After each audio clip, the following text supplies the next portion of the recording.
Tu veux investir en bourse, mais tu te demandes concrètement comment on gagne de l'argent avec la bourse. T'es pas le seul, je te rassure. Beaucoup pensent qu'il faut acheter et revendre au bon moment exactement, comme si on jouait à Wall Street. D'autres, il y en a qui font all-in, on va dire, sur les entreprises à la mode et qui croisent les doigts en espérant que ça va marcher. Mais ça, c'est pas de l'investissement, c'est plutôt du hasard. La vérité, c'est qu'il n'existe que deux façons de gagner de l'argent en bourse et on va le voir ensemble dans cette vidéo. Première façon, c'est de réaliser ce qu'on appelle une plus-value. Vous achetez une action à 50 €, vous la revendez à 100 € et du coup, vous avez gagné le delta entre les deux qui est de 50 €. Là, je vous ai pris justement un exemple avec une action qu'on va prendre en exemple tout le long de cette vidéo. Ça va être un peu le fil rouge, on va dire. Ça va être l'action Air Liquide et qui est un excellent exemple parce que vous allez voir qu'on va pouvoir gagner avec de la plus-value et avec le deuxième système qu'on va voir tout de suite dans cette vidéo. Donc, restez bien jusqu'à la fin. Donc, comme je vous ai dit, la plus-value, c'est le fait d'acheter à un certain prix et ensuite de revendre plus cher. Donc là, par exemple, si on avait acheté ici au point d'entrée et au point de sortie ici, on aurait fait en 6 ans plus 120%, ce qui nous fait du coup 2,2 sur le capital. Donc vous avez mis 100 000, du coup, x 2,2, il aurait 220 000 de votre capital. Donc ça, c'est uniquement la première raison, c'est la plus-value. Si on prend d'ailleurs l'exemple avec moi, mon propre portefeuille, du coup, j'ai acheté d'ailleurs l'action Air Liquide il y a 2 mois, 3 mois environ. Du coup, elle a déjà pris 9%. Donc, si je la revendais aujourd'hui, du coup, je gagnerais du coup 30 €. Donc, 9,28% comme on le voit ici, par rapport au prix d'achat où j'ai acheté à 162,65 €. Et là, on voit qu'elle est à 180. Elle est même un peu plus élevée. Ça, c'était une capture d'écran que j'ai pris hier quand j'ai préparé cette vidéo. Donc, on voit que tout le long, là, sur cette courbe, on voit que ça fait que de prendre de la valeur. Donc ça, c'est le premier moyen de gagner de l'argent en bourse. Deuxième moyen qu'on va voir ensemble, et c'est le moyen que j'adore, c'est grâce aux dividendes. Aujourd'hui, les entreprises, elles vont réaliser un bénéfice. Elles vont réaliser d'abord un chiffre d'affaires, il y aura des charges, des impôts. Ensuite, il va leur rester un bénéfice. Et ensuite, ce bénéfice, elles vont pouvoir soit le réinvestir dans leur propre entreprise, ou soit le distribuer directement aux actionnaires. Et là, dans ce cas-là, par exemple, Air Liquide, elle redistribue une partie à ses actionnaires. Comme on peut le voir ici, c'est tous les ans. Donc là, on voit que c'est détaché du coup le dividende une fois par an. D'ailleurs, petit tips, il y a 3 dates, on va dire, à retenir pour un dividende. Il y a l'assemblée générale où est voté le dividende. Ensuite, il y a la date de détachement où le dividende va se détacher de l'action. Et du coup, il faut posséder l'action avant cette date de détachement pour pouvoir encaisser le prochain dividende. Et la troisième date, c'est bien sûr la date de paiement du dividende où vous allez les recevoir sur votre compte bourse. Que ce soit un compte titre ou que ce soit un PEA, plan d'épargne en action. Donc là, on voit bien que Air Liquide du coup verse un dividende et surtout, cette action-là, c'est quand même assez exceptionnel, surtout pour une action française.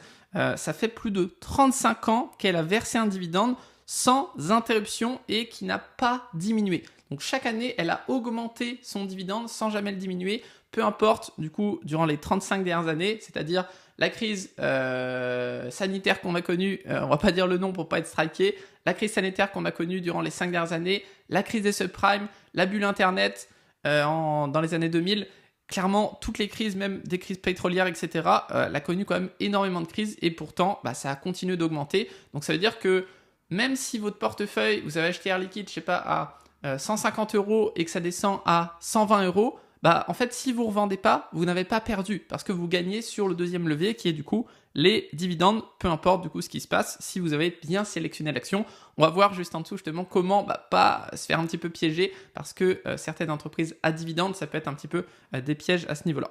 Donc ça, c'est vraiment quelque chose qui est plutôt intéressant. Et là, je vous ai mis justement le détail de combien est-ce qu'elle a augmenté de dividendes. Donc là, on voit par exemple en 15 ans, avant, elle versait 1,70 € environ par action détenue. Et là, maintenant, on est en 2025 à 3,30 €. Donc, ça fait quasiment un x2 sur le dividende. Donc, c'est quand même assez énorme en simplement 10 ans. Je pense que si vous regardez cette vidéo et que vous avez commencé à travailler il y a 10 ans, je pense que votre salaire n'a pas fait x2. Et là, si vous avez investi en bourse à cette période-là, du coup, ça aurait fait x2 sur pas votre salaire, mais du coup, le complément de revenu que vous pouvez avoir ou le revenu entier que vous pouvez avoir grâce à vos dividendes.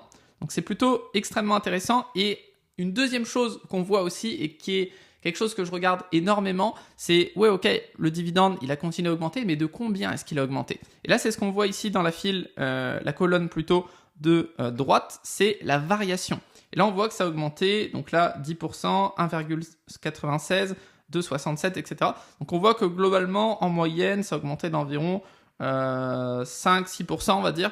5-6% par an, le dividende qui augmente. Donc plus vite que l'inflation, ça veut dire que vous vous enrichissez clairement très bien, même uniquement en détenant cette action et en touchant le dividende. Maintenant, tu vas me dire, ok, mais du coup, il y a des actions à dividende, il y a des actions à plus-value, etc. Effectivement, c'est vrai qu'il y a des actions qui sont plus amenées à verser des dividendes et d'autres plus dans la croissance, du coup, qui réinvestissent tout sur l'entreprise pour essayer d'aller chercher une croissance qui est plus élevée. Souvent, c'est les valeurs, par exemple, technologiques qui peuvent être dans ce secteur-là, en tout cas dans cette comparaison-là. Et aujourd'hui, est-ce que tu dois choisir entre une action de croissance, une action à dividende, etc. Pour moi, non. Pour moi, parce que il y a des entreprises qui font les deux. Comme on l'a vu avec Air Liquide ici, elle a une croissance, donc tu fais une plus-value sur le long terme, et en plus, elle te verse un dividende depuis plus de 35 ans d'affilée. C'est pour ça que j'adore cette entreprise et que je la détiens du coup en portefeuille, que je l'ai ajoutée il n'y a pas longtemps, parce qu'elle était à un point d'entrée qui était intéressant. Donc ouais, vraiment une très très bonne entreprise et qui gagne sur les deux, la plus-value et sur le dividende. Donc clairement, pas besoin de choisir entre les deux, tu peux bénéficier des deux. Et là, je t'ai mis une petite statistique. C'est important les stats, donc on va regarder ça ensemble. Là, c'est une stat qui date un peu, mais du coup date de 2021. Globalement, elle est encore d'actualité. Mais si on regarde, on s'aperçoit que les actions à dividendes ici ont largement surperformé tous les autres actifs que tu peux connaître, que ce soit l'or, qui a pas mal performé d'ailleurs ces dernières années, l'assurance vie en euros, donc c'est en fonds euros avec des obligations. Du coup, on prête notre argent souvent à l'État et ensuite il nous le rend. Les obligations souveraines, on appelle ça sur une assurance vie. Les actions, bien sûr, donc les actions qui ne versent pas de dividendes, donc plutôt du coup les actions de croissance et tous les autres types d'actions qui ne versent pas de dividendes. Donc on voit que juste les actions à dividendes ont surperformé, on voit plus de 3 fois les actions qui ne versent pas de dividendes. Donc c'est pour ça que c'est vraiment très important pour moi d'avoir des actions qui versent des dividendes en augmentation chaque année. Je vais vous partager les critères que je regarde parce qu'il y a aussi pas mal de pièges avec ce genre d'actions. Les actions à dividendes ont surperformé l'immobilier, les SICAV monétaires, le livret A bien sûr, et la hausse des prix. Donc voilà, donc clairement, on voit bien que c'est clairement le meilleur placement aujourd'hui sur les 30 dernières années, même il y a des graphiques qui montrent les 50 dernières années, etc. Peut-être que vous pouvez en trouver directement sur Internet. Là, je vous ai mis un seul graphique, mais il en existe plein d'autres, et c'est clairement le meilleur actif. Donc maintenant, vous allez me dire, ok, mais est-ce qu'il faut acheter uniquement les actions à dividendes, comment on les sélectionne, etc. Et là, je vais dire attention, parce que toutes les actions à dividendes, clairement, elles ne se valent pas du tout. Verser un dividende trop élevé, ça peut être justement un piège un petit peu de débutant, et souvent les entreprises qui font ça, qui versent plus de 10%, 8% de dividendes, etc. Après, ça dépend des secteurs, mais globalement, souvent quand c'est plus de 8-10% de dividendes par an, ça va durer 1 an, 2 ans, et ensuite l'action va énormément chuter et va couper son dividende. Et justement, c'est le fait qu'elle coupe son dividende qu'elle va extrêmement chuter, parce que tous les débutants qui l'ont acheté pour avoir le dividende, du coup, ils vont la revendre parce qu'il n'y a plus de dividende maintenant, qui est intéressant pour eux. Donc très attention à ce genre d'entreprise, ça peut être des pièges. C'est souvent dans le secteur bancaire qu'on arrive à avoir ce genre d'entreprises qui sont plutôt des gros pièges, donc attention à ça de ton côté. Maintenant, je vais te partager un petit peu qu'est-ce que je fais personnellement pour acheter une bonne entreprise qui est de croissance et qui verse aussi des dividendes pour gagner sur les deux tableaux, c'est-à-dire la plus-value et le dividende. Alors déjà, première chose, je sélectionne un dividende qui est stable et qui est croissant. Donc, comme j'ai dit, attention, si le dividende est beaucoup trop élevé, souvent c'est un piège, ça ne va pas durer longtemps. Je vérifie aussi ce qu'on appelle le payout ratio, donc c'est le taux de dividende qui est redistribué aux actionnaires par rapport aux bénéfices que fait l'entreprise. Donc imaginons l'entreprise fait 100 de bénéfices et redistribue 90, du coup ça veut dire qu'elle a un payout ratio de 90, ce qui est extrêmement élevé, ce qui est pas du tout recommandé. Et tu vas même voir, si tu peux aller sur le site Zone Bourse, où tu vas voir le payout ratio par année, etc., tu vas voir que certaines entreprises distribuent plus de dividendes que de bénéfices qu'elles ont fait. Donc elles ont un payout ratio supérieur à 100%. Donc ça perçoit bien que là, ça ne va pas durer des années comme ça. Donc attention à ce genre de piège, attention à ce genre d'entreprise. Ensuite, je regarde quoi ? Je regarde bien sûr la croissance historique du dividende. C'est bien qu'il n'ait pas diminué, etc. C'est cool. Mais s'il peut avoir augmenté au-delà de l'inflation, au-delà de 3-4% par an en moyenne, ça veut dire que là, on s'enrichit même plus vite que l'inflation juste en détenant l'action, même si elle faisait aucune plus-value. à ce niveau-là. Donc au moins, ça nous apporte une sécurité aussi qui est supplémentaire à ce niveau-là. Et ensuite, je regarde bien sûr si le business est stable, le business est rentable, et surtout, est-ce que je comprends ce que fait l'entreprise? Parce que si je comprends rien du tout, que c'est une entreprise technologique et je comprends pas du tout son fonctionnement, clairement, moi, je vais pas investir dedans. C'est d'ailleurs ce que disait Warren Buffett, l'un des plus grands investisseurs du monde. Il disait, investissez dans ce que vous comprenez. Et il disait d'ailleurs une deuxième chose, il disait, investissez dans des entreprises qui peuvent être gérées facilement par des gens qui sont bêtes, entre guillemets. Donc, il faut que vous arrivez à comprendre ce que fait l'entreprise.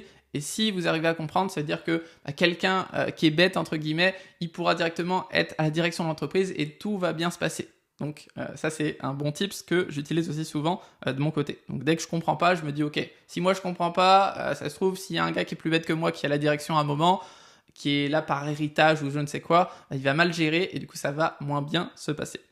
Et ensuite, je regarde bien sûr les entreprises, est-ce qu'elles ont des bons fondamentaux par rapport aux capitaux propres, est-ce qu'elles n'ont pas trop de dettes, différents critères comme ça. Je pense que j'ai fait une autre vidéo, je t'invite à t'abonner à la chaîne YouTube d'ailleurs.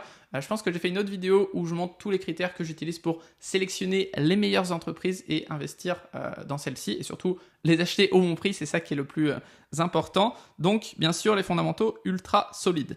Maintenant, j'ai un dernier conseil à te donner. D'ailleurs, je t'ai dit, abonne-toi, comme ça tu auras d'autres vidéos. Mais surtout, le conseil que j'ai à te donner à la fin de cette vidéo, si t'es resté jusqu'au bout, c'est commence le plus tôt possible. Si aujourd'hui, tu n'as pas encore investi en bourse et que tu as envie d'investir, il faut que tu commences le plus vite possible. Et si tu as envie de te faire aider, que tu sens que tu ne sais pas vraiment par où commencer de ton côté, je t'invite à cliquer sur une vidéo juste autour de moi ici et tu vas voir exactement comment démarrer tes investissements en bourse. C'est important de démarrer le plus tôt possible pour faire jouer un maximum les intérêts composés. Je te souhaite une excellente journée, une excellente soirée, peu importe à quel moment tu regardes cette vidéo. Sur ce, prends soin de tes finances. À très vite.